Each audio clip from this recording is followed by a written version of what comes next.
И сразу мне вспомнились слова великого француза Вольтера, который говорил: старый поэт, старый любовник, старый певец, старый конь куда не годятся. Действительно, я старый человек, 82 года.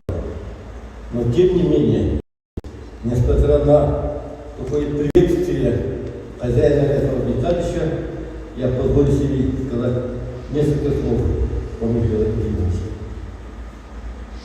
Действительно, наша Якутия, полтора столетия тому назад, не имевшая письменности, о чем с горечью признавал Алексей Алексеевич Кулаковский, говоря, что у якутов писали больше, чем грамотно.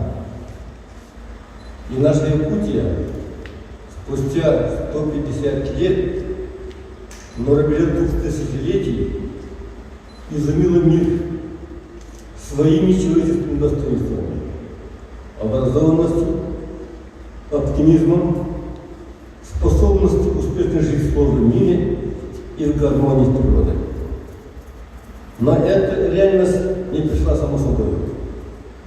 Особенно после 90-х годов, когда наш лидер Михаил Ефимович, начиная декларацию о государственном суверенитете и новой конституции, о чем говорил сейчас Александр Николаевич, действительно наша Якутия превратилась в одну из самых мощнейших субъектов Российской Федерации, благодаря только Михаилу Ефимовичу.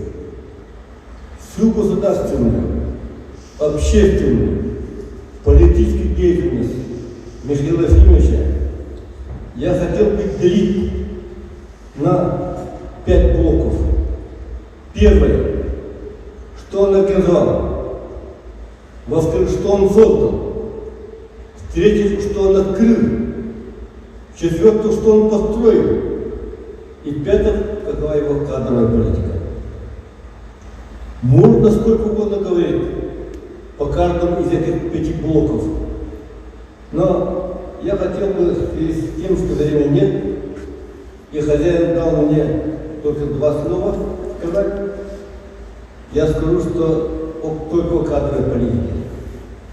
Михаил Ефимович в 90-х годов проводил очень умную, только умную, глубоко продуманную кадровую политику. И он в этой политике придерживался кредо выдающегося русского философа Ивана Ильина, который говорил: не искоренять, не подавить, не проводить чужую кровь, не задушить иноплеменные иностранные жизни, а всем дать вызов и великую Родину, всех соблюсти, всех примирить, всем дать молиться по-своему, трудиться по-своему и самых лучших досуду вовлечь в государственное культурное строительство.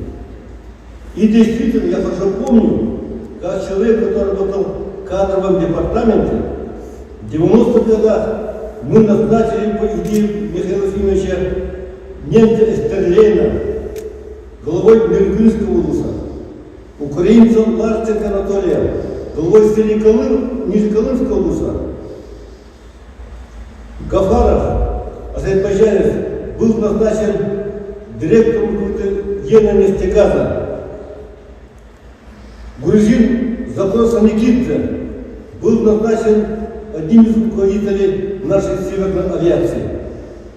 Азербайджанец Мамедов Агамалюк Куламович был назначен директором одного крупного учебного заведения. А Алиса Михаил Мамедов директором Тимирязева и так далее и тому прочее. А представитель малочисленных народов Андрей Кривошапкин, Мария Погадаева, Ульяна Винокурова были назначены на очень ответственные посты и должности. Были организованы почти 40 земляческих общин, которые, отталкиваясь от национального многообразия, переходили к духовному единству. Какая была политика?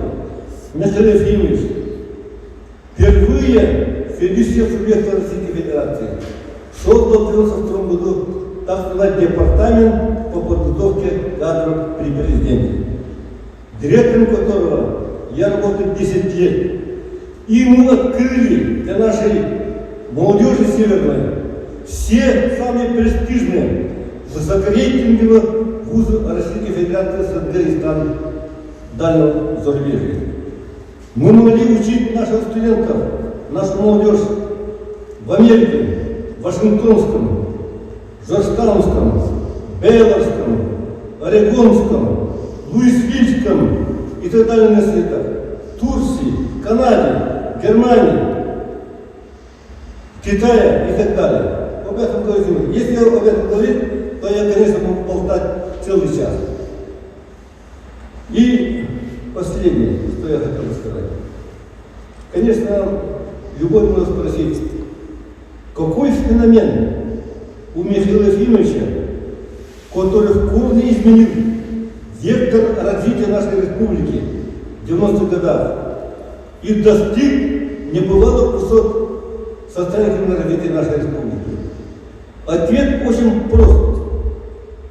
Он выходец, как было сказано, из простой крестьянской семьи.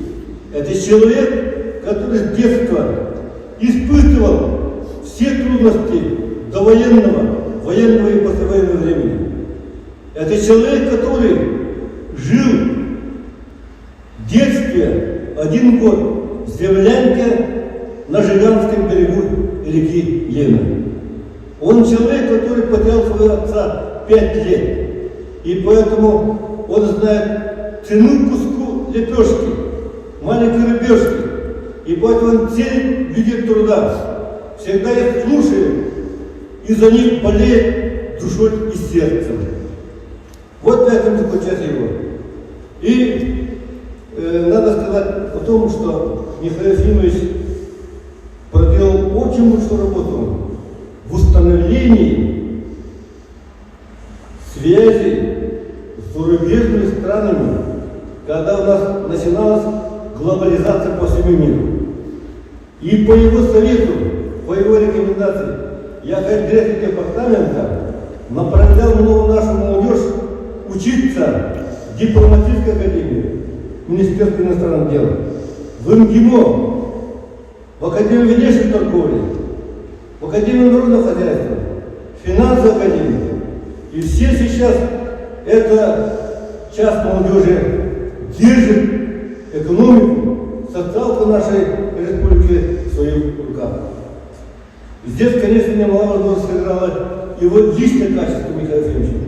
Он имел очень хорошие дружеские отношения с тогдашним министром иностранных дел Александром Бессмертным, который из Алтая, и Игорем Ивановым. Очень много можно было бы говорить об этом. Вот многие склонны думать, что Михаил Ефимович такой человек, как бы диктатор, он никого не слушает, толкает только свои идеи. Это не так, абсолютно не так. Он очень умел слушать людей и слышать людей. Он очень много встречался с писателями, артистами, с крестьянами, с учеными, чиновниками и так далее. Он вбирал их идеи в себе и генерировал эти идеи во благо нашей республики. В этом плане я хотел бы привести пример. Великий французский император Наполеон Бонапарт, который в свои 50 лет был направлен в ссылку на остров Святая Елена. И глубоко обдумывая свое будное прошлое, он говорил: моя власть начала расшатываться, когда я стал не терпеть вокруг себя умных людей. Солнце моей власти загорелось полностью, когда я стал игнорировать мнение других. А благодаря этому Михаил Ефимович, он пользуется сегодня глубочайшим уважением, почетом у простых людей, у друзей и товарищей, у коллег и в масштабе Российской Федерации. И действительно, мы должны быть благодарны Михаилу Ефимовичу. И, конечно, как субъект, самый большой субъект Российской Федерации, мы должны в эти дни, если мы всегда старались, все-таки заслуги Михаила Ефимовича были оценены достойно оценены. И я думаю, что вы все знаете, президент Ингушетии стал героем России. Глава Чечни стал героем России. Президент Татарстана Микро Шамиль стал героем труда России. Почему бы нашему первому руководителю, который вытащил нашу республику из глубокой трясины в одну из передовых субъектов Российской Федерации, не назначить достаточно большую награду? Я думаю, что только один Жиганский район по территории такой же, как государство Бангладеш, где проживает 165 миллионов человек. Наш один Андинский район, территория однозначно этого района, целая Грузия и так далее. Громадная территория. И все же, благодаря усилиям Михаила Ефимовича, его таланту, его провидению, он все-таки держал нашу республику как один из самых крупных субъектов Российской Федерации. Дорогие друзья, пожелаем же нашему юбиляру Михаилу Ефимовичу Николаеву самое главное здоровья, чтобы он, как духовный отец нашей республики, жил долго и работал во славу нашей республики. Спасибо.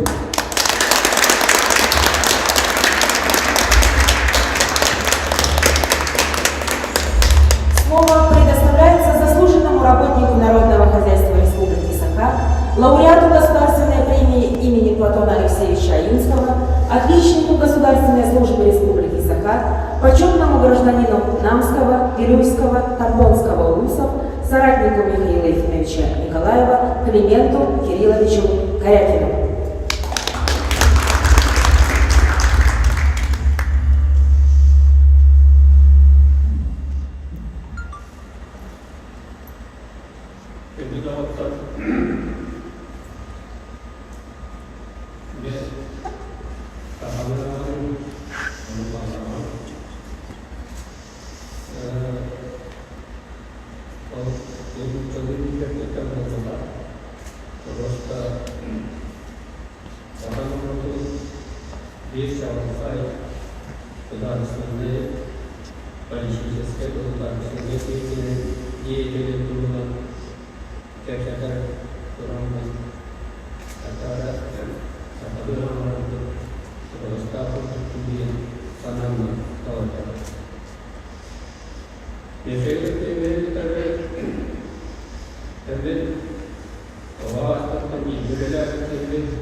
Köler köleğine var.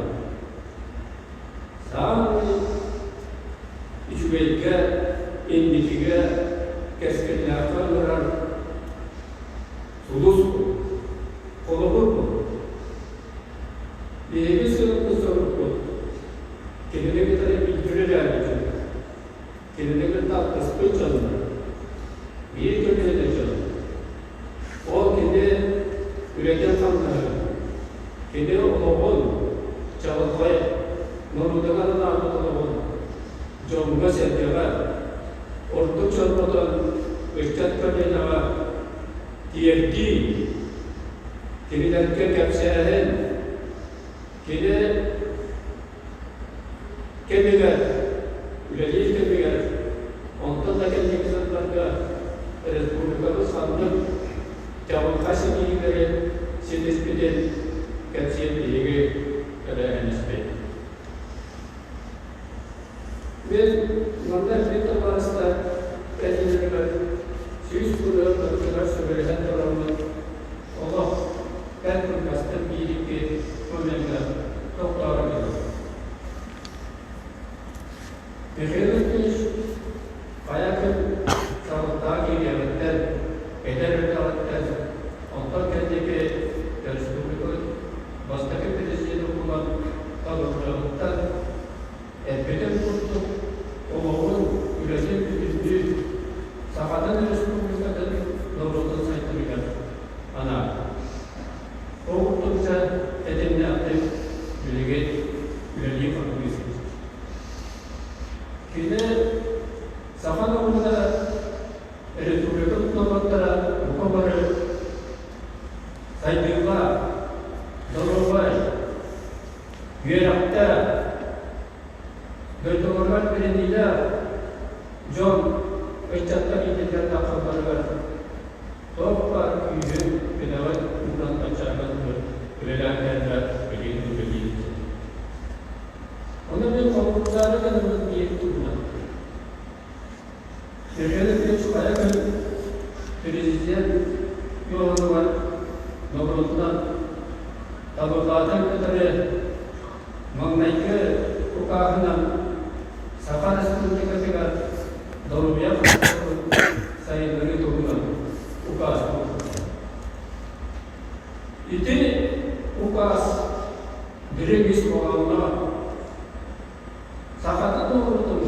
Safa Respublika'da hukumarı birer ilgili açıdan doğruyaları doğrular. Görevliye Allah çağırın kaybolur burada.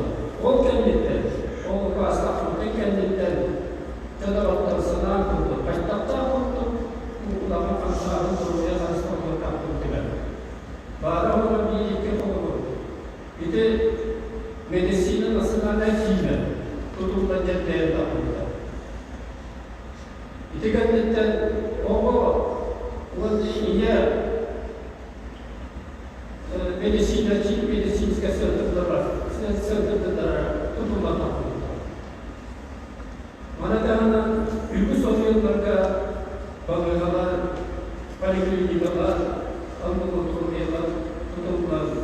Samanaklarda Dorobay doğrular, Sakatçada Dorobay, Gıdıtıbar Berbida, Üste Vakta, Saygılar Ulukolarga, Tahayır Bilakatlas, Olus Üste Vakta. Jadi, kendiler efendim anı psikolojisi, spor konusunda konuşlarga ulafak olmakta duran nokta türde eskide cahillar kullanılmadı. Manadanan destek doğruya kultura, psikolojiye elbette eğer tüm bölgelerde üleliği duran, onda üleliği eskide ulafak için ondan bir tavaraslar Rağbı götürür cahillar. O cahillar bilgili o fakirler böyle bakmaz. Kesinlikle böyle diye hediye yapar. Sebep. Ondan efendimiz hayat arasında duran verir mutlaka. Dili de büyüdü. Sanayatçı da büyüdü. Rağbı götürür. Rağbı toplumdan müddettir baharat nurudun keskelin. Sahabat içeriden keskelin.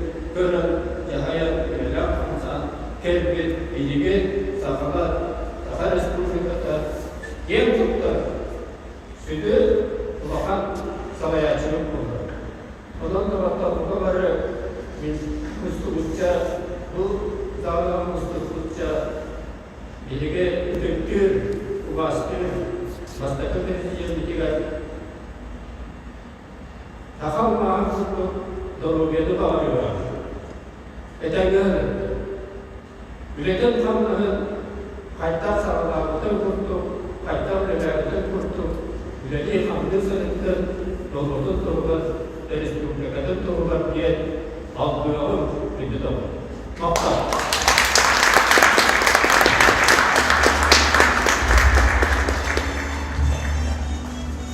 Михаил Ефимович является основателем, инициатором и организатором проведения в Якутске международных детских спортивных игр «Дети Азии», получивших всемирное признание и патронат Международного олимпийского комитета. Первые игры были проведены в городе Якутске в 1996 году, а впоследствии каждые 4 года по олимпийскому циклу. Это самое крупное международное событие на азиатской части России по числу стран-участников. Слово предоставляется президенту Международного комитета игр «Дети Азии» Владимиру Владимировичу Максимову. Уважаемые участники, дорогие друзья, очень волнительно, с одной стороны, и для меня большая честь, конечно, сегодня приветствовать вас здесь от имени Международного комитета и сказать, как я здесь сказал, 5 блоков. По одному из блоков это тому, что основал Михаил Владимирович и какую роль на самом деле этот проект, казалось бы, один проект, спортивный проект, какую роль он сегодня играет для становления сильной молодежи в международных отношениях, как не только республики, как субъект Российской Федерации, но и сегодня большую роль играет и в целом в международном спортивном сотрудничестве России со странами Азии.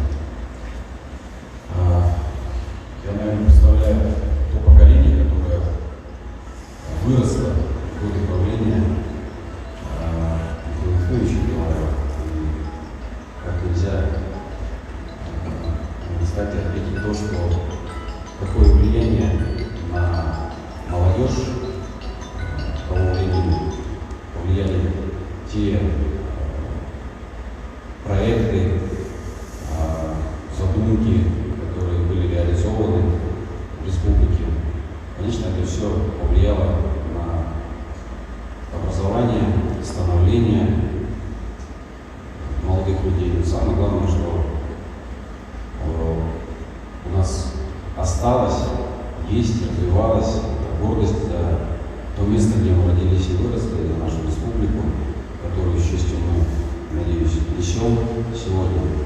Но по играм «Дети Азии» я не зря сказал вначале, что сегодня это один из таких основных проектов, который направлен на международное сотрудничество. И каждый день понимаешь, что насколько было мудрое решение в тяжелые для всех 90-е годы в России, когда нужна была огромная воля и вера в то, что ты делаешь, основать спортивные игры для детей и направить это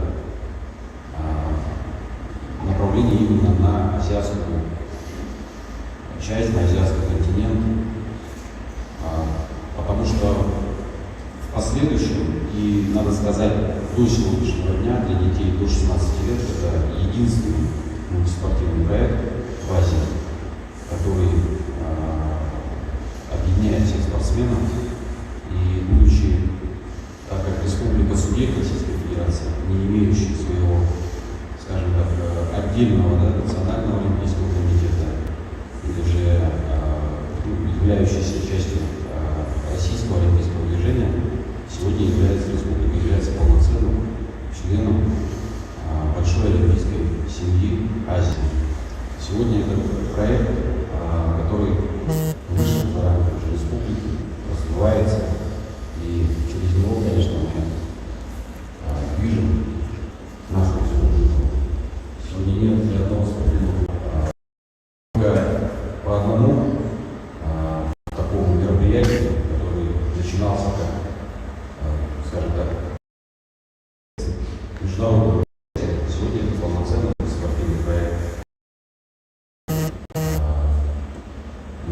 десятки стран имеют патронат Международного олимпийского комитета. Надо сказать, что в этой части Международного олимпийского комитета есть огромное уважение, понимание тому посту, который несут эти игры, потому что, несмотря на сегодняшнюю ситуацию, обстоятельства в спорте, в мире спорта, в этом году они прошли в Владивостоке, как вы знаете. При всем при этом они прошли под патронатом Международного олимпийского комитета. То есть с полным пониманием, осознавая то, что этот проект направлен именно на объединение детей. И самое главное, не только спортивная составляющая, это, конечно же, проект направлен на межкультурные отношения детей, на укрепление их дружбы, научить их дружбе с самых первых своих шагов в спорте. И общаясь с Михаилом Ефимовичем, ты понимаешь, что человек безграничного мышления, человек огромного кругозора и по сей день, который идет в ногу со временем.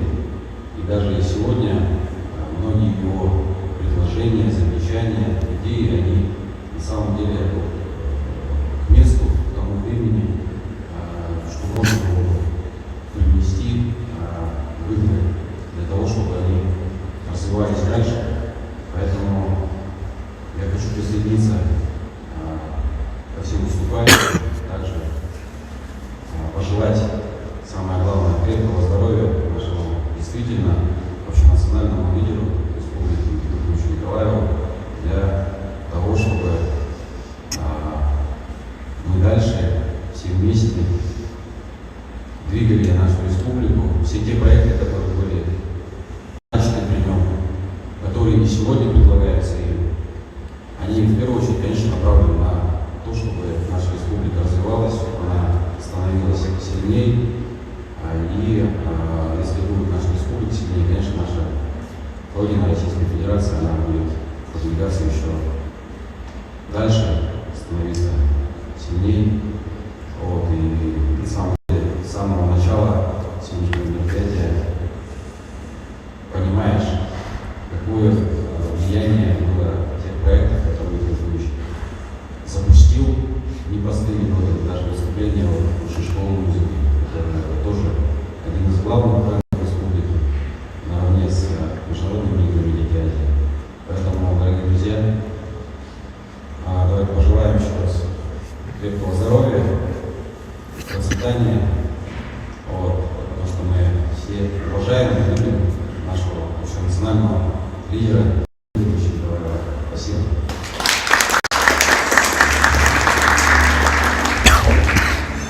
В 1993 году указом президента Михаила Ефимовича Николаева была создана Академия наук Республики Саха, призванная координировать